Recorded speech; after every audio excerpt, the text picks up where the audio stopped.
दो आदमी सुरेश की गाड़ी की तरफ बढ़ते हैं। अगले ही पल दोनों में से एक बंदा सुरेश के ऊपर गोली चला देता है। इन सब चीजों के बीच टीटू से जब कैश ड्रॉअर की लोकेशन पूछी गई तो टीटू ने एग्जैक्टली वही जगह बताई जहां पर सुरेश वर्मा अपना कैश रखा करता था। शांति देवी केस, इस केस में महात्मा गांधी का भी इन्वॉल्वमेंट हुआ था। इसी बात को ध्यान में रखते हुए सुरेश की फैमिली ने अपने बच्चों को 20 अलग अलग बच्चों के बीच में बिठा दिया, ये चेक करने के लिए कि टीटू अपने खुद के बच्चों को पहचान पाता है कि नहीं। साइंस रीइंकार्नेशन में क्यों नहीं मानती और दुनिया के अलग अलग धर्मों की पुनर्जन्म के कॉन्सेप्ट में क्या क्या मान्यताएं हैं। जिस गोली ने सुरेश वर्मा की जान ली थी वो गोली राइट टेम्पल से होकर लेफ्ट कान के पीछे से निकली थी। वहां मौजूद सभी लोग उसके मरने का शोक बना ही रहे थे कि अचानक से सुमित्रा उठ जाती है और बोलती है कि मैं तो शिवा त्रिपाठी हूँ। आज से 41 साल पहले 12 दिसंबर 1983 को आगरा में एक बच्चे का जन्म हुआ। वो बच्चा जैसे ही 4 साल का हुआ तो बोलने लगा कि मैं तो पिछले जन्म में स्मगलर था और मेरी गोली मारकर हत्या कर दी गई थी। मुझे मेरे बीवी बच्चों के पास जाना है। आज से 98 साल पहले 11 दिसंबर 1926 को दिल्ली में एक बच्ची का जन्म हुआ। जैसे ही वो बच्ची 4 साल की हुई तो बोलने लगी कि पिछले जन्म में अपने बच्चों को जन्म देते वक्त मेरी मृत्यु हो गई थी और अभी मेरा पति मथुरा में रहता है और मुझे उसके पास जाना है। सिर्फ 4 साल की बच्ची ये सब बोल रही है। आज से 39 साल पहले 19 जुलाई 1985 को सुमित्रा नाम की एक महिला की मौत हो जाती है। लोग जब उसका शोक मना रहे थे तो अचानक से वो उठ बैठी। उठते ही बोलती है कि मेरा नाम शिवा है और मुझे मेरे बच्चों के पास जाना है। मेरी ननद ने मेरी हत्या कर दी थी और मुझे ट्रेन के आगे फेंक दिया था। ऐसे 5-10 नहीं बल्कि हजारों इंसिडेंट्स हैं जो साबित हो चुके हैं कि ये टोटली पुनर्जन्म के केसेस हैं। लेकिन साइंस पुनर्जन्म में विश्वास नहीं करती। असल में ये रीइंकार्नेशन या पुनर्जन्म का कॉन्सेप्ट कुछ वैसा ही है जैसे ओम शांति ओम, कर्ज या करण अर्जुन जैसी मूवीज में आपने देखा होगा, जहां एक्टर्स एक बार मर के फिर से जन्म ले लेते हैं। आज की इस 3D एनिमेटेड वीडियो में समझेंगे कि क्या सच में पुनर्जन्म होते हैं, साइंस रीइंकार्नेशन में क्यों नहीं मानती और दुनिया के अलग अलग धर्मों की पुनर्जन्म के कॉन्सेप्ट में क्या क्या मान्यताएं हैं। लेकिन हर बार की तरह शुरू से शुरू करते हैं। आज से 41 साल पहले की बात है। 12 दिसंबर 1983 को आगरा से 13 किलोमीटर दूर बाद नाम के एक गाँव में टीटू सिंह नाम के एक बच्चे का जन्म होता है। इस बच्चे के माता पिता का नाम महावीर सिंह और शांति देवी था और ये उनकी 6वीं औलाद थी। अक्सर बच्चे जब बोलना शुरू करते हैं तो उनके माँ बाप के लिए खुशखबरी की बात होती है। लेकिन ये केस बहुत डिफरेंट था क्योंकि 2.5 साल की उम्र में टीटू सिंह ने जब पहली बार बोलना शुरू किया तो शांति देवी और महावीर सिंह दोनों चौकन्ने रह गए। टीटू बोला करता था कि मैं सुरेश वर्मा हूँ। मैं 30 साल का था तब मेरी किसी ने हत्या कर दी थी। मेरी माँ का नाम बर्फी देवी है, मेरे पिता का नाम चंदा भारती है। मैं यहाँ इस घर में बस ऐसे ही आया हूँ और मेरी बीवी का नाम उमा है। मेरे 2 बच्चे भी हैं जिनका नाम रोनू और सोनू है। वो ये भी बताया करता था कि शाहगंज में मेरी एक कोठी है और मेरे पास एक व्हाइट फिएट कार भी है। एक बार के लिए तो टीटू के माँ बाप भी चक्कर में पड़ गए होंगे, भाई क्या बोल रहा है तू। खैर, जैसे जैसे टीटू बड़ा होने लगा उसे वो घर और वहाँ के लोग बिल्कुल भी रास नहीं आते थे। इतना ही नहीं, उसे अपने माँ बाप के गरीब होने से भी चिढ़ होती थी। वो अपने पिता से कहता था कि मैं पैदल क्यों जाऊँ, मेरे पास तो अपनी गाड़ी है। टीटू के इन डिमांड्स को देखते हुए महावीर की चिंता दिन पे दिन बढ़ती जा रही थी। कभी गाड़ी की डिमांड करना तो कभी अपनी माँ को कपड़ों के लिए टोकना। वो अक्सर अपनी माँ से कहा करता था कि तुम क्या ये गंदी साड़ी पहन के घूमती रहती हो, मेरी उमा तो 2000 रुपए की साड़ी पहनती है। पैर के बाद साड़ी हजार तो कहते तुम मम्मी मेरी उमा तो 2000 की साड़ी पहनती है, तुम गंदी धोती थी। टीटू अक्सर अपनी दुकान सुरेश रेडियो का जिक्र भी किया करता था। वो बोलता था कि सदर बाजार में उसकी एक रेडियो की दुकान भी है। टीवी, रेडियो, वीडियो सच ही है। इनकी दुकान है वो मेरी। दिन पर दिन टीटू की ये जिद बढ़ने लगी। वो अपने भाई बहनों के पास जाने की जिद करने लगा था। ऐसे भाई बहन जिनके बारे में टीटू के परिवार वालों ने कभी सुना ही नहीं, लेकिन उसकी तमाम बातों को बचपन में बनाई मनगढ़ंत कहानी समझ के इग्नोर कर दिया करते थे। फिर एक दिन उनकी आंखों पर गिरा पर्दा तब उठा जब टीटू ने जिद पकड़ ली कि उसे अपने घर जाना ही है, अपनी बीवी बच्चों के पास। इसी जिद में टीटू इतना बौखला चुका था कि उसने अपने सारे कपड़े एक प्लास्टिक की थैली में डाले और घर से जाने लगा। उस समय तो जैसे तैसे उसके माँ बाप ने उसे कन्विंस कर लिया, लेकिन अब पानी सिर के ऊपर जा चुका था। टीटू के ये तेवर देख के महावीर को चिंता होने लगी। टीटू के इस बर्ताव से परेशान होकर महावीर ने अपने सबसे बड़े बेटे और टीटू के भाई अशोक को आगरा जाकर सभी चीजों का पता लगाने को कहा। अगले दिन अशोक अपने दोस्त के साथ आगरा जाने का प्लान बनाता है। सबसे पहले वो आगरा के सदर बाजार में पहुंचता है। वो वहाँ काफी लोगों से सुरेश वर्मा के बारे में पूछताछ करता है, लेकिन उसे जिस जवाब की उम्मीद थी उसे वो नहीं मिल पाता। थोड़ी देर बाद अशोक की नजर एक दुकान पर पड़ती है और उसे देखकर उसका मुंह खुला का खुला रह जाता है, क्योंकि दुकान का नाम था सुरेश रेडियो, वही सुरेश रेडियो जिसके बारे में टीटू कहा करता था। यानी जो कुछ भी टीटू कहता था वो सिर्फ सिर्फ उसकी कल्पना नहीं बल्कि एक असलियत थी। टीटू की कई बातों को अच्छे से वेरीफाई करने के लिए अशोक सुरेश रेडियो के अंदर जाता है। वहाँ उसे एक लेडी मिलती है। अंदर जाते ही अशोक उस लेडी से पहला सवाल यही करता है कि सुरेश वर्मा कहाँ है, जिसके जवाब में लेडी कहती है कि सुरेश वर्मा तो कुछ महीने पहले ही गुजर गए, मैं उनकी बीवी उमा हूँ। ये सुनते ही अशोक को दूसरा झटका लगता है। अब उसे विश्वास हो गया था कि जो भी कुछ टीटू कहा करता था वो एकदम सच था। अब अगर हम इस बात को प्रैक्टिकली समझें तो टीटू की डेट ऑफ बर्थ है 12 दिसंबर 1983 और सुरेश की हत्या हुई थी 28 अगस्त 1983 को। यानी कि सुरेश की मौत और टीटू के जन्म में लगभग 3.25 महीने का फर्क था। हालांकि टीटू के जन्मदिन को लेकर मीडिया में काफी कंफ्यूजन था, जिसका पूरा क्लैरिफिकेशन हाल ही में टीटू ने खुद दिया। ये कंफ्यूजन गलती से नहीं बल्कि जानबूझकर क्रिएट किया गया था। दरअसल जब टीटू पैदा होने वाला था तब उसके परिवार वालों ने उसके चाचा जो कि आर्मी ड्यूटी पर थे उनके नाम पर शांति देवी को मिलिट्री हॉस्पिटल में एडमिट करवाया था। अब अगर ये बात बाहर आती तो चाचा के लिए दिक्कत पैदा हो सकती थी, इसलिए टीटू की फैमिली ने डेट ऑफ बर्थ को लेकर हमेशा एक कंफ्यूजन रखा। सत्यता ये थी, मैं मिलिट्री हॉस्पिटल में पैदा हुआ था। तो उस जमाने में इतना कुछ चेकिंग वेकिंग नहीं होता था। मम्मी जो है वो चाचा के नाम पे भर्ती हो गई। तो उस टाइम जिस टाइम ये सारी चीजें खुली तो चाचा ऑन ड्यूटी था।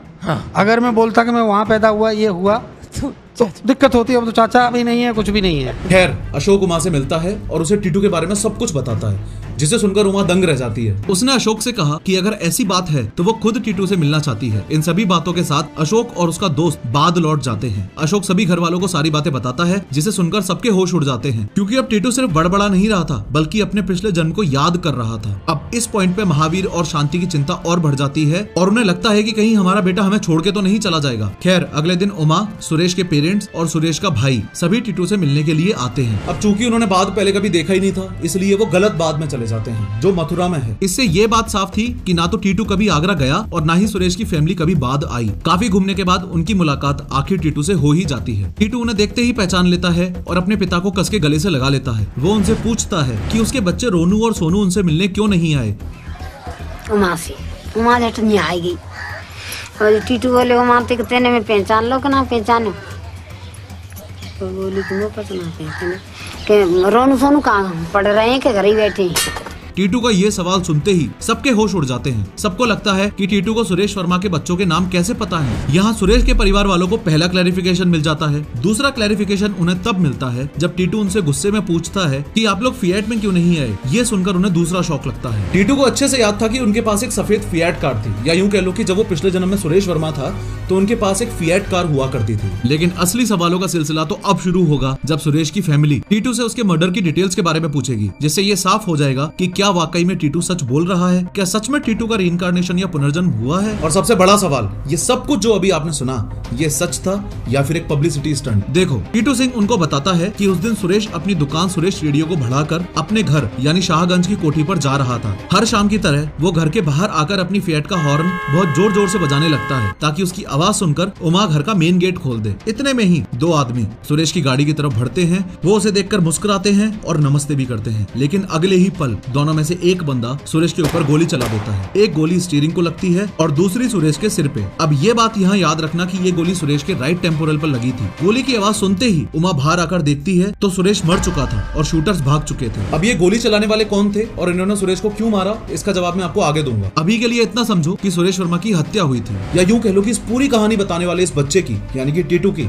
पिछले जन्म में हत्या हुई थी। इस पूरे हादसे के बारे में सुरेश के परिवार वालों ने जब टीटू से पूछा तो उसने बिल्कुल वैसा ही बताया जो एक्चुअल में सुरेश के साथ हुआ था। टीटू को उस दिन की एक एक डिटेल याद थी। इतना ही नहीं, उसकी पत्नी उमा ने भी टीटू से कुछ सवाल किए जिनका जवाब सुरेश के अलावा और कोई नहीं बता सकता था। जैसे उमा ने पूछा कि सुरेश की मौत के एक दिन पहले हमने क्या किया था, तो टीटू ने कहा कि हम मेले में गए थे और लौटते वक्त हमने कार के बोनट पर बैठकर जलेबी खाई थी। ये सुनते ही उमा को अपने सारे सवालों के जवाब मिल गए। उसे विश्वास हो गया था कि सुरेश वर्मा का पुनर्जन्म टीटू के रूप में हुआ है। इतनी स्पेसिफिक डिटेल्स सुनकर सुरेश के परिवार वाले कन्विंस हो चुके थे कि टीटू ही हमारे बेटे का पुनर्जन्म है। लेकिन कुछ रिसर्चर्स और साइकोलॉजिस्ट के दिमाग में अभी भी ऐसे सवाल थे जो इस कहानी को सुन के पूरे नहीं होते। इन्हीं सवालों के जवाब को जानने के लिए डॉक्टर सतवंत पसरीचा, जो कि रीइंकार्नेशन और पैरासाइकोलॉजी के फील्ड में एक्सटेंसिव रिसर्च के लिए जानी जाती हैं, उन्होंने इस केस को स्टडी करने का सोचा। सिर्फ डॉक्टर सतवंत पसरीचा ही नहीं, इनके अलावा भी काफी सारे नामी ग्रामी रिसर्चर्स, साइकेट्रिस्ट और एंथ्रोपोलॉजिस्ट थे जिन्होंने इस केस को बारीकी से स्टडी किया था। जैसे डॉक्टर एन.के. चड्डा, जो कि एक प्रोमिनेंट इंडियन साइकोलॉजिस्ट और रिसर्चर हैं, उन्होंने भी टीटू सिंह के केस को स्टडी किया था। लेकिन इस यूनिक केस के चलते डॉक्टर एन.के. चड्डा ने मशहूर साइकेट्रिस्ट डॉक्टर इयान स्टीवनसन, जो कि अमेरिकन साइकेट्रिस्ट और रिसर्चर थे, उन्हें इस केस के बारे में बताया। क्योंकि डॉक्टर इयान स्टीवनसन ने अपनी जिंदगी का एक बहुत बड़ा हिस्सा इन रीइंकार्नेशन के केसेस को स्टडी करने में ही बिता दिया था। उन्होंने तकरीबन 3000 रीइंकार्नेशन केसेस को इन्वेस्टिगेट किया था और इस फील्ड में उनकी काफी अच्छी पकड़ थी। उनके एक्सपीरियंस के मदद से वो आसानी से पता कर सकते थे कि ये फ्रॉड केस है या जेन्युइन। जब उन्हें इस केस के बारे में पता चला तो उन्होंने डॉक्टर एंटोनिया मिल्स, जो कि एंथ्रोपोलॉजिस्ट और प्रोफेसर हैं, उन्हें इस केस को बारीकी से स्टडी करने के लिए बोला। डॉक्टर मिल्स ने फील्ड वर्क, इंटरव्यूज और पार्टिसिपेंट ऑब्जर्वेशंस का यूज किया ताकि इस केस को डीपली समझा जा सके। T2 केस का जिक्र एंटोनिया ने अपने जर्नल ऑफ साइंटिफिक एक्सप्लोरेशन में किया था। इस रिसर्च में जो पॉइंट्स एंटोनिया ने मेंशन किए थे उन्हें सुनकर आपको भी विश्वास हो जाएगा, अगर अभी तक आपको इस केस पे विश्वास नहीं हुआ है तो। दरअसल एंटोनिया ने टीटू और सुरेश के परिवार वालों की कही बातों को समझा और रिकॉर्ड किया, लेकिन इस पूरे केस के कंक्लूजन में अब जो बातें मैं आपको बताने जा रहा हूँ वो सुनकर आपको और भी शॉक लग सकता है, वैसे ही जैसे एंटोनिया को लगा था। देखो, एंटोनिया की इस रिसर्च में टीटू सिंह और सुरेश वर्मा की फैमिली द्वारा कंडक्ट किए गए कुछ टेस्ट मेंशन हैं जो ये क्लियर करते हैं कि टीटू सिंह सच बोल रहा था और ये सब उसका कोई ख्याली पुलाव नहीं था। चलो एक एक करके सभी टेस्ट को समझते हैं। सबसे पहले टीटू से मिलने के बाद सुरेश की फैमिली ने उसे अपने घर बुलाया। कुछ दिन बाद टीटू उनसे मिलने के लिए जाता भी है, अब ये देखने के लिए कि टीटू अपनी यानी कि सुरेश की दुकान को पहचानता है या नहीं। टीटू के घर वालों ने उसे ट्रिक करने के लिए गाड़ी को तेज स्पीड से दुकान के सामने से निकाला। इतने में ही एकदम से टीटू बोल पड़ा कि मेरी दुकान तो पीछे ही रह गई थी। यानी टीटू को दुकान याद थी, सिर्फ दुकान ही नहीं बल्कि बाकी का रास्ता भी टीटू सिंह ने ही बताया था। इसके बाद दुकान पर पहुंचकर टीटू एकदम से बोल पड़ा कि ये सामान यहाँ क्यों रखा हुआ है, ये यहाँ नहीं था, यहाँ था। जिस एक्साइटमेंट से वो दुकान के बारे में काफी छोटी छोटी डिटेल्स बता रहा था, उससे ये लग रहा था कि मानो वो यहाँ पहली बार नहीं बल्कि काफी बार आ चुका था। बाद में उमा ने ये बात एक्सेप्ट भी की थी कि सुरेश की डेथ के बाद उन्होंने दुकान के सेटअप में काफी चेंजेस किए थे, जिसे टीटू ने पकड़ लिया था। इन सब चीजों के बीच टीटू से जब कैश ड्रॉअर की लोकेशन पूछी गई तो टीटू ने एग्जैक्टली वही जगह बताई जहां पर सुरेश वर्मा अपना कैश रखा करता था। तीसरे टेस्ट की बात करूं तो वीडियो के इनिशियल पार्ट में जब सुरेश की फैमिली टीटू से मिलने गई थी तब सुरेश के बच्चे वहां मौजूद नहीं थे और उनके बारे में टीटू ने पूछा भी था। इसी बात को ध्यान में रखते हुए सुरेश की फैमिली ने अपने बच्चों को 20 अलग अलग बच्चों के बीच में बिठा दिया, ये चेक करने के लिए कि टीटू अपने खुद के बच्चों को पहचान पाता है कि नहीं। अब टीटू से कहा गया कि जाओ रोनू और सोनू को लेकर आओ। टीटू तुरंत ही उन बच्चों की भीड़ में से रोनू और सोनू को उठा के ले आता है। इतना ही नहीं, वो अपने बड़े बेटे से ये भी कहता है कि तुमने मुझे अभी तक नमस्ते क्यों नहीं किया। इसके बाद चौथे और सबसे आखिरी टेस्ट में एंटोनिया को जो बात पता चली उसे सुनकर वो खुद हैरान रह गई। देखो, थोड़ी देर पहले मैंने आपको बताया था कि सुरेश के राइट टेम्पोरल पर गोली लगी थी। अब सिर के जिस हिस्से में सुरेश को गोली लगी थी ठीक उसी जगह टीटू के सिर पर एक बर्थ मार्क है। इस बात की पुष्टि के लिए एंटोनिया ने सुरेश वर्मा की पोस्टमार्टम रिपोर्ट को उस हॉस्पिटल में जाकर एग्जामिन किया जहां उसे डेड डिक्लेयर किया गया था। जिस गोली ने सुरेश वर्मा की जान ली थी वो गोली राइट टेम्पल से होकर लेफ्ट कान के पीछे से निकली थी। और ताज्जुब की बात तो ये है कि ठीक उसी जगह पर टीटू के बर्थ मार्क्स भी मिले, पहला तो राइट टेम्पोरल पर और दूसरा लेफ्ट कान के पीछे। अब इसे अंधविश्वास कह लो या करिश्मा कह लो, दोनों ही तरीकों से साइंस को अभी तक इस पूरे केस का लॉजिक नहीं मिल पाया है। इतना ही नहीं, एंटोनिया की इस जर्नल में कुछ ऐसे पॉइंट्स भी मेंशन हैं जिन्हें पढ़कर रहे सही डाउट्स भी दूर हो जाएंगे। जैसे इस केस को स्टडी करने से पहले एंटोनिया ये सोच के बैठी थी कि हो सकता है कि ये धोखाधड़ी का मामला हो या जात पात का कोई झोल हो या फिर पैसों के लालच में चली गई चाल। लेकिन इन तीनों में से ही एक भी चीज का इस केस से कोई वास्ता नहीं है। इन शॉर्ट, रिसर्चर्स को ऐसा कोई लूप होल नहीं मिला जो ये साबित कर सके कि ये रीइंकार्नेशन का केस नहीं था। But at the same time एक इंपॉर्टेंट बात ये भी है कि साइंस पुनर्जन्म में विश्वास नहीं करती। साइंस वर्सेस रीइंकार्नेशन की स्थिति आज 2024 में क्या है वो आगे समझेंगे। लेकिन अब अगर रीइंकार्नेशन की बात छिड़ ही गई है तो बात काफी आगे तक जाएगी। और भारत में रीइंकार्नेशन का एक केस ऐसा है जिसके बिना सारी बातें अधूरी हैं। जिस केस की मैं बात कर रहा हूँ वो है शांति देवी केस। उस समय 1920s में इस केस में महात्मा गांधी का भी इन्वॉल्वमेंट हुआ था, जिसकी वजह से ये केस काफी लंबे समय तक इंडिया में हेडलाइंस में रहा था। बात आज से 98 साल पहले 11 दिसंबर 1926 की है। दिल्ली में राम बहादुर नाम के एक व्यक्ति रहते थे। उनके घर एक बच्ची का जन्म होता है जिसका नाम शांति रखा गया। 4 साल की उम्र तक शांति बहुत कम बोलती थी, लेकिन 4 साल के बाद उसने कुछ ऐसा बोला कि उसके माँ बाप के होश ही उड़ गए। उसका कहना था कि मैं यहाँ क्या कर रही हूँ, मैं तो मथुरा की रहने वाली हूँ और मेरी मौत अपने बेटे को जन्म देते वक्त हुई थी। मेरा नाम लुगदी देवी है और मेरे पति का नाम केदारनाथ चौबे है। मेरे पति की बड़ी बड़ी मूछें और गाल पे एक निशान भी है। मुझे उनके पास जाना है। ये सारी बातें साफ शब्दों में एक 4 साल की बच्ची के मुंह से सुनने के बाद कोई नॉर्मल इंसान भी चकरा जाएगा। फिर ये तो शांति के माँ बाप ही थे। समय बीतता गया और शांति बार बार इन बातों को दोहराती रही थी, लेकिन उसके माँ बाप इस कहानी को बच्ची का वहम समझ के उसे इग्नोर कर देते थे। यहाँ तक कि शांति खुद को चौबाइन कहती थी, यानी कि चौबे की बीवी। उसकी इन हरकतों ने सभी घर वालों को चिंता में डाल रखा था। एक दिन जब शांति 6 साल की हुई तो उसकी ये जिद इतनी बढ़ गई कि उसने घर छोड़ के भागने की कोशिश भी की थी। शांति की इस हरकत ने सभी घर वालों को चिंता में डाल दिया था। जब शांति को ये लगने लगा कि उसके माँ बाप अब उसकी बातों पर विश्वास नहीं कर रहे हैं तो उसने ये तय किया कि इस बारे में वो सबको बताएगी। पाएगी, इसलिए जो भी उसके सामने आता उसको वो अपनी कहानी सुनाने लग जाती थी। बड़ी होकर शांति स्कूल जाने लगी और जब वो करीबन 8 साल की थी तब उसने अपनी पूरी कहानी हेडमास्टर लाला चंद को सुनाई। ये कहानी सुनकर लाला चंद को एक बार के लिए तो झटका लगा, फिर उन्होंने शांति को इतना परेशान देखकर एक फैसला लिया। शांति की मदद करते हुए लाला चंद ने एक चिट्ठी लिखी और शांति के बताए पते पर ही भेज दी। ये चिट्ठी उसने केदारनाथ चौबे को लिखी थी। केदारनाथ चौबे यानी वो बंदा जिसको वो अपना हस्बैंड क्लेम कर रही थी। एक बार के लिए हेडमास्टर लाला चंद ने ये चिट्ठी लिख तो दी, लेकिन उसको कोई खास उम्मीद नहीं थी कि इस चिट्ठी का कोई जवाब आएगा। कुछ हफ्ते बीत गए, लेकिन फिर कुछ ऐसा हुआ जिसके बारे में लोगों ने सोचा ही नहीं था। लाला चंद के पास एक चिट्ठी आती है और शॉकिंगली ये चिट्ठी शांति देवी के कथित हस्बैंड केदारनाथ के यहाँ से ही आई थी। उस चिट्ठी में केदारनाथ ने ये कंफर्म किया था कि उसकी बीवी का नाम वाकई में लुगदी देवी था, जो 4 अक्टूबर 1985 के दिन उनके बेटे को जन्म देते वक्त मर गई थी। यानी शांति का जन्म हुआ 11 दिसंबर 1926 के दिन और लुगदी देवी की मौत हुई 4 अक्टूबर 1925 के दिन। यानी कि लुगदी देवी की मौत और शांति देवी के जन्म के बीच लगभग 1.5 साल का फर्क था। ये सब कोइंसिडेंस था या रीइंकार्नेशन, इस चीज का पता लगाने के लिए केदारनाथ चौबे मथुरा से दिल्ली आता है। ये जो 3 लोग शांति देवी से मिलने आ रहे हैं, इनमें से ये तो है केदारनाथ यानी कि शांति देवी का क्लेम्ड हस्बैंड ही। ये बच्चा लुगदी देवी का है जिसको जन्म देते वक्त तो लुगदी देवी की मौत हो गई थी, और ये महिला केदारनाथ की तीसरी बीवी है जिससे केदारनाथ ने लुगदी के मरने के बाद शादी कर ली थी। 8 साल की शांति उस टाइम स्कूल में थी। जैसे ही वो घर लौटी तो उसने देखा कि उसके घर केदारनाथ आया हुआ है। केदारनाथ को देखते ही उसने उसे झुककर नमस्कार किया। फिर जैसे ही उसने अपने बच्चे नवनीत लाल को देखा, उसने भागकर उसे गले लगा लिया और रोने लगी। मतलब सोच के देखो कितना विचित्र सीन है, एक 8 साल की माँ अपने 10 साल के बेटे से मिल रही है। खैर, इसके बाद केदारनाथ ने शांति से पूछा कि मुझे कोई ऐसी चीज बताओ जिसे सुनकर मुझे तुम पर विश्वास हो जाए। जिसके जवाब में शांति ने कहा कि हमारे आंगन में एक कुआं है जहां मैं नहाया करती थी। इस बात को सुनकर केदारनाथ को काफी शौक लगा, लेकिन सिर्फ इस एक बात से तो सब कुछ साबित नहीं हो जाता, इसलिए केदारनाथ चौबे को अभी भी शांति पर पूरा विश्वास नहीं था। इसके बाद शांति केदारनाथ से अकेले में कुछ सवाल करती है। वो पूछती है कि जब हमने तय कर लिया था कि हम दोनों में से अगर कोई मर गया तो हम दोबारा शादी नहीं करेंगे, तो आपने मेरे बाद शादी क्यों करी? केदारनाथ के पास शांति के इस सवाल का कोई जवाब नहीं था। वो बस ये सोच रहा था कि इतनी छोटी सी बच्ची को ये सारी बातें पता कैसे चली। इन सभी सवालों के साथ अब केदारनाथ के जाने का टाइम हो गया था। शांति भी उनके साथ जाने की जिद करती है, लेकिन बाबूराम बहादुर किसी अनजान के साथ अपनी बेटी को आखिर ऐसे कैसे भेज देता। जैसे तैसे शांति के माँ बाप उसे रोक लेते हैं और केदारनाथ अपने सवालों का टोकरा लिए वहाँ से चला जाता है। लेकिन जाने से पहले केदारनाथ ने शांति से एक सवाल ऐसा पूछा था जिसका जवाब सुनकर उसे 100% विश्वास हो गया था कि शांति ही लुगदी है। इस सवाल के बारे में मैं आपको आगे बताऊंगा। अब देखते ही देखते शांति का ये केस हर जगह आग की तरह फैलने लगता है और उसी आग की कुछ लपटें महात्मा गांधी तक पहुंच जाती हैं। शांति का ये केस सुनकर गांधी जी शांति से मिलने आते हैं। उसकी बातें सुनकर गांधी जी को लगता है कि इस केस की जांच पड़ताल अच्छे से होनी चाहिए, इसलिए वो 15 प्रोमिनेंट लोगों की एक कमेटी बनाते हैं। इस कमेटी में काफी फेमस पर्सनैलिटीज को डाला जाता है, including parliamentarians, national leaders and members from the media. इस कमेटी ने जैसे तैसे शांति के पेरेंट्स को उसे उनके साथ मथुरा भेजने के लिए कन्विंस किया। उनकी मजबूरी के बाद ये 15 कमेटी मेंबर्स शांति के साथ 24 नवंबर 1935 को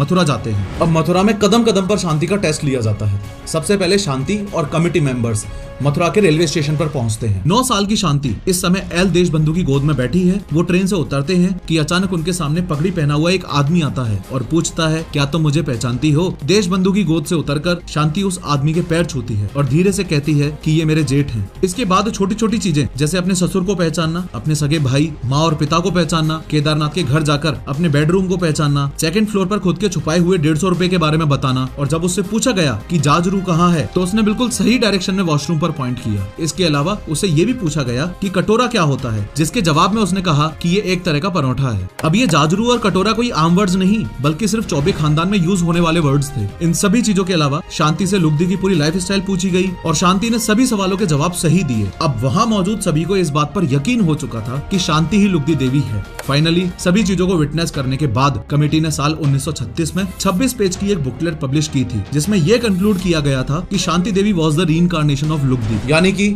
शांति देवी पिछले जन्म में लुगदी देवी ही थी और उसका पुनर्जन्म हुआ था। हालांकि इस केस को भी काफी तोड़ा मरोड़ा गया था। जैसे बालचंद नहाटा जो कि एक इंडियन स्केप्टिक थे, उन्होंने हिंदी में एक रिपोर्ट पब्लिश की पुनर्जन्म की पर्यालोचना, जिसमें उन्होंने क्लियरली कहा कि ये जितनी भी डिटेल्स हमारे सामने रखी गई हैं, इसके बेसिस पर हम ये नहीं बोल सकते कि ये 100% रीइंकार्नेशन का ही केस है। उनके इस बात का काउंटर करते हुए फिलोसोफर इंदिरा सेन ने इंडियन फिलोसॉफिकल कांग्रेस के एक पेपर में कमेंट करते हुए कहा कि कितनी अजीब बात है कि बालचंद्र जी ने सिर्फ थोड़ी ही रिसर्च करके इस पूरे केस का कंक्लूजन भी निकाल दिया। इंदिरा सेन ने यह भी बताया कि ऐसा कैसे पॉसिबल है कि इतनी छोटी सी बच्ची को केदारनाथ और लुगदी के बीच हुई निजी बातों के बारे में पता है। उन्हीं बातों में एक बात यह भी थी कि लुगदी देवी की शादी सिर्फ 10 साल की उम्र में कर दी गई थी, जिसकी वजह से उसकी बॉडी में कॉम्प्लिकेशंस आते रहते थे। इन्हीं कॉम्प्लिकेशंस की वजह से लुगदी को अर्थराइटिस भी हो गया था। खैर, अब बात करते हैं उस सवाल की जो केदारनाथ ने शांति से पूछा था, जिसे सुनकर ही उसे शांति की बातों पर विश्वास हुआ था। देखो, केदारनाथ ने शांति से पूछा कि इतने कॉम्प्लिकेशंस के बाद भी उन्होंने ये बच्चा कैसे कंसीव किया, तो इसके जवाब में उस 8 साल की बच्ची ने सभी चीजों के बारे में बारीकी से केदारनाथ को बताया, जिसे सुनकर केदारनाथ को पहले तो झटका लगा,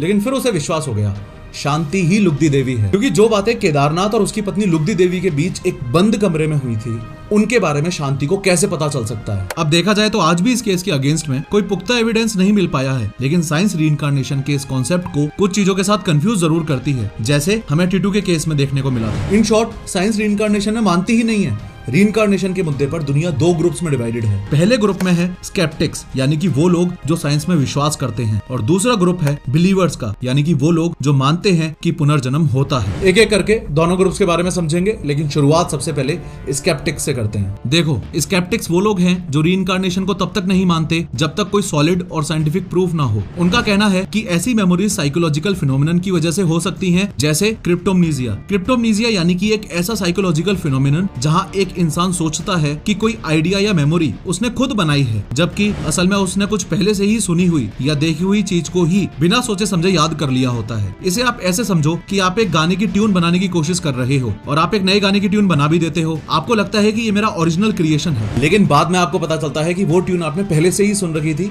जो आपकी मेमोरी में सेव हो गई थी, लेकिन आप उसे भूल चुके थे। इनफैक्ट इसी कॉन्सेप्ट के बारे में थियोडोर फ्लोरनॉय नाम के एक साइकोलॉजी प्रोफेसर ने बात भी की थी। थियोडोर उन लोगों में से हैं जिन्होंने पास्ट लाइफ रिकॉल पर काफी काम किया है। साल 1900 में एक स्टडी के दौरान थियोडोर ने ही एक पेशेंट में क्रिप्टोमनीजिया की पॉसिबिलिटी को हाईलाइट किया था। मोरोवर, स्केप्टिक्स रैशनल और लॉजिकल थिंकिंग पर ज्यादा बिलीव करते हैं और कल्चरल बिलीव्स या फिर रिलीजन से जुड़ी हुई बातों को क्वेश्चन करते हैं। वहीं दूसरी तरफ रीइंकार्नेशन के बिलीवर्स वो लोग हैं जो मानते हैं कि मरने के बाद आत्मा या सोल एक नया जन्म ले लेती है। ये बिलीफ यूजुअली रिलीजन्स या स्पिरिचुअल टीचिंग्स से आता है, जैसे हिंदुइज्म में होता है। इन लोगों को कभी कभी पास्ट लाइफ मेमोरीज या डेजा वू जैसी चीजें होती हैं, जिसे वो पिछले जन्म का सबूत समझ लेते हैं। आगे बढ़ने से पहले इस बात को समझते हैं कि रिलीजन रीइंकार्नेशन में कैसे एक इंपॉर्टेंट रोल प्ले करता है। सबसे पहले तो ये वर्ल्ड मैप देखो। इस पूरी दुनिया को रिलीजन के बेसिस पर टोटल 2 पार्ट्स में डिवाइड किया जा सकता है, religion of the east and religion of the west. इस रिलीजन ऑफ द ईस्ट में मेनली ये इंडिया, चाइना, जापान और साउथ ईस्ट एशियन कंट्रीज आते हैं, और दूसरी तरफ रिलीजन ऑफ द वेस्ट में यूरोप, अमेरिका जैसी कंट्रीज शामिल हैं। एक एक करके यहाँ मौजूद मेजर रिलीजन्स की थ्योरीज को समझते हैं, ताकि आपको रीइंकार्नेशन कॉन्सेप्ट का वर्ल्ड व्यू भी मिल सके। देखो, हिंदुइज्म का कॉन्सेप्ट तो आपने बहुत बार महाभारत देखते हुए भी सुना ही होगा कि पूरा संसार सिर्फ इस जन्म, मृत्यु और पुनर्जन्म के आसपास ही रोटेट करता रहता है। ये पुनर्जन्म यानी कि रीबर्थ इस बात पर निर्भर करता है कि आपके कर्म कैसे हैं। इसे लॉ ऑफ कर्मा कहा जाता है और साइंस में इसे ही कॉज एंड इफेक्ट थ्योरी भी कह देते हैं। भगवत गीता के श्लोक 2.22 में बताया गया है कि जिस तरह से एक आदमी पुराने कपड़े छोड़कर नए कपड़े पहनता है, वैसे ही आत्मा भी पुरानी बॉडी छोड़कर एक नई बॉडी को अपना लेती है। आगे बढ़ने से पहले मैं आपको एक इम्पोर्टेंट बात और बताता हूँ। ये जो 3 शब्द आपको दिखाई दे रहे हैं, रीइंकार्नेशन, ट्रांसमाइग्रेशन और रीबर्थ, आमतौर पर इन तीनों ही शब्दों को आपस में कंफ्यूज कर दिया जाता है, लेकिन इन तीनों ही शब्दों में बारीक सा फर्क है।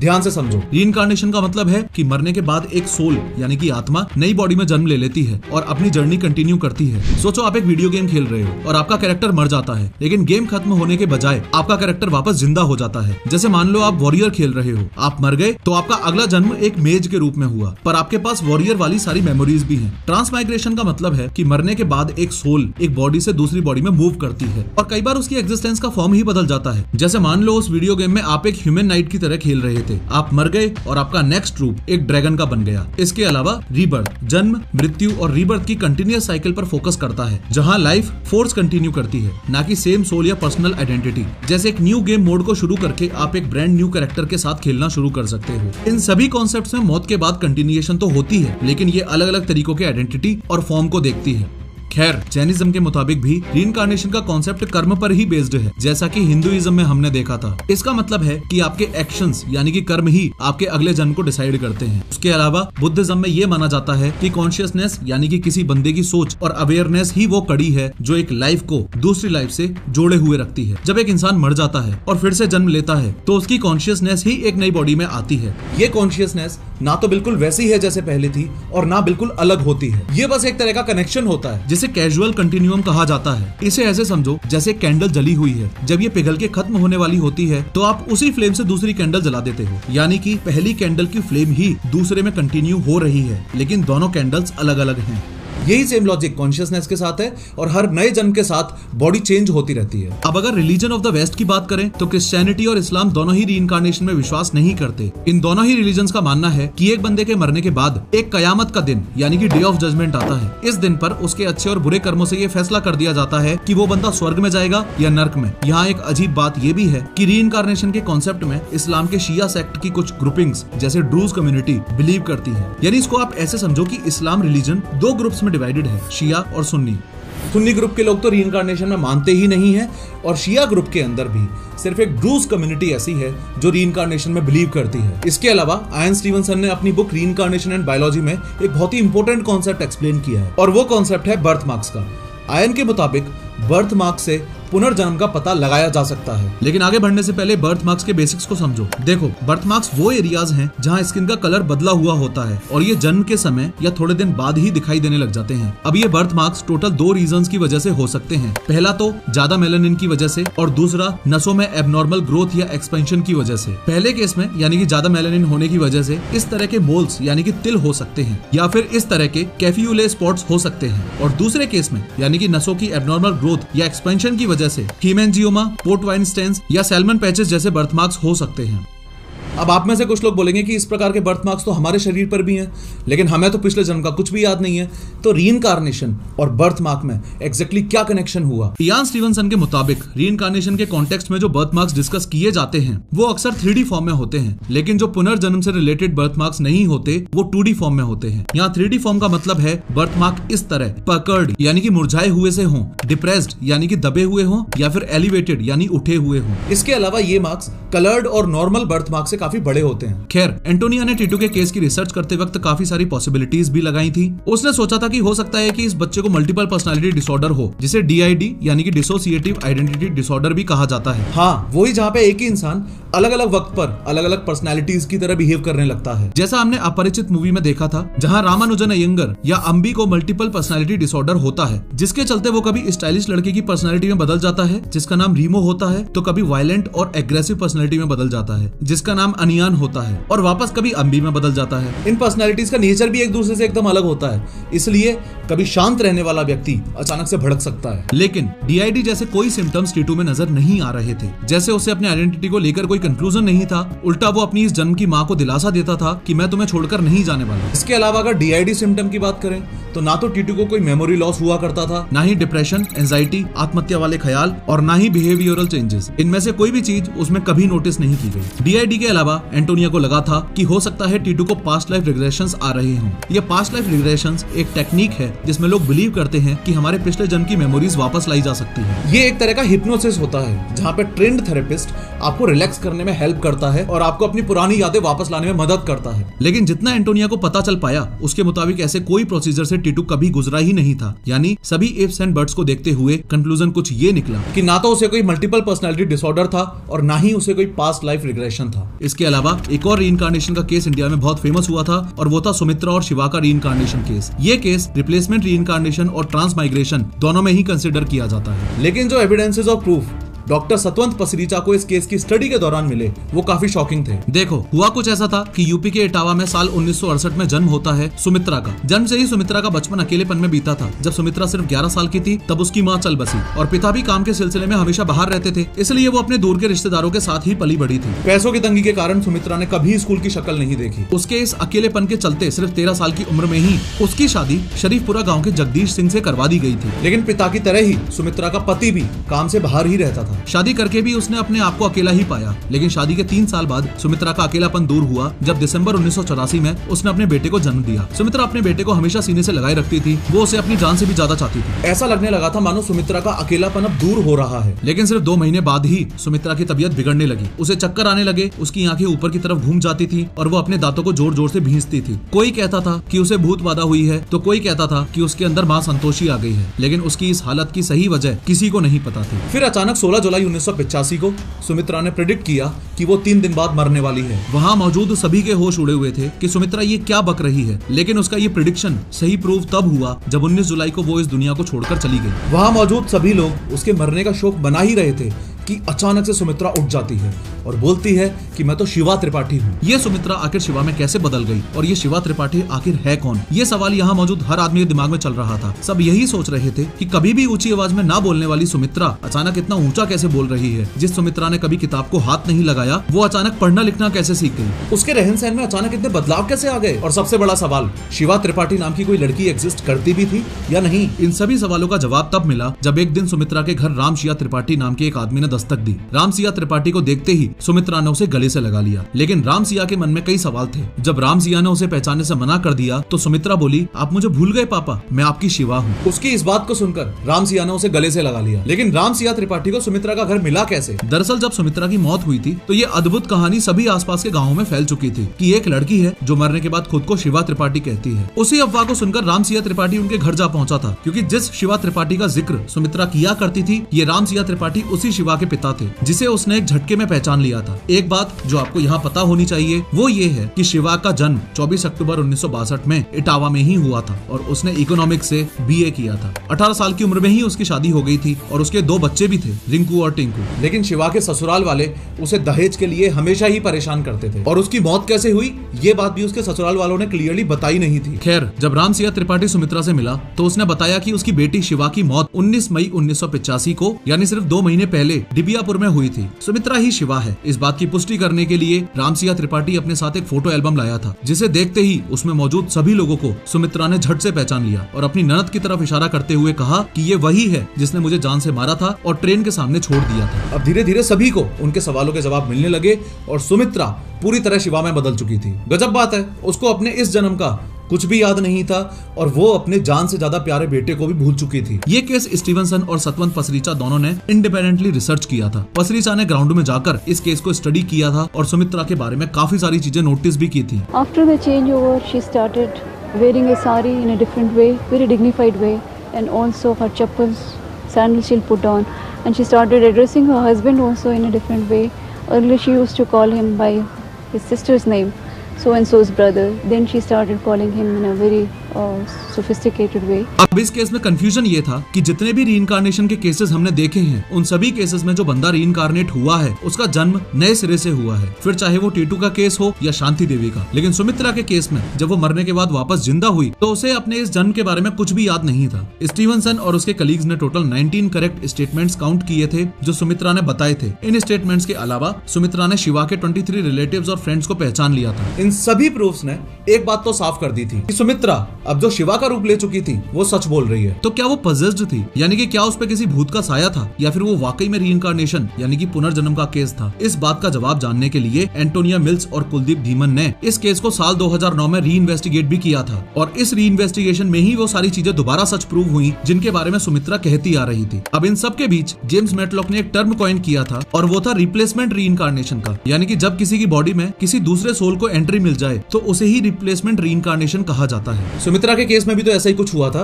इसलिए इस केस को रिप्लेसमेंट रीइंकार्नेशन का केस कहा जाता है। टीटू सिंह, शांति देवी और शिवा सुमित्रा, इन तीनों केसेस में रीइंकार्नेशन के अलावा भी एक चीज और कॉमन है और वो है इनके रीइंकार्नेट होने का डिस्टेंस। तीनों ही केसेस में जो लोग रीइंकार्नेट हुए हैं वो ज्यादा डिस्टेंसेस पे नहीं हुए। जैसे अमेरिका के किसी बंदे का यहाँ इंडिया में पुनर्जन्म नहीं हुआ है, और अगर हुआ भी है तो उसके पीछे एक बहुत रेयर कंडीशन और जियोपॉलिटिकल कनेक्शन हो सकता है। We do occasionally get those reports, and if an American child says my last life was in Africa, well, I mean, there's no way to verify that without a whole lot more details. But with the ones that do have verifiable details. एक case में ऐसा भी हुआ था जहां America का एक बच्चा कहता था कि वो पिछले जन्म में अफ्रीका में पैदा हुआ था। ये केसेस काफी रेयरली देखने को मिलते हैं। मोस्ट कॉमनली जितने भी रीइंकार्नेशन के केसेस फेमस हुए हैं वो सभी सेम या कनेक्टेड ज्योग्राफिकल लोकेशन से ही मिलते हैं। ये कॉमनैलिटी सिर्फ इंडिया में ही नहीं बल्कि बाहर के देशों के केसेस में भी देखने को मिलती है। आज भी पुनर्जन्म के केसेस की यही स्थिति है कि साइंस ये प्रूव कर ही नहीं पा रही है कि पुनर्जन्म होते नहीं है, और साइंस एक्सेप्ट भी नहीं कर रही है कि पुनर्जन्म होते हैं। ये कुछ वैसा ही है, मानो तो गंगा माहू, ना मानो तो बहता पानी। बाकी आप कमेंट्स में बताना।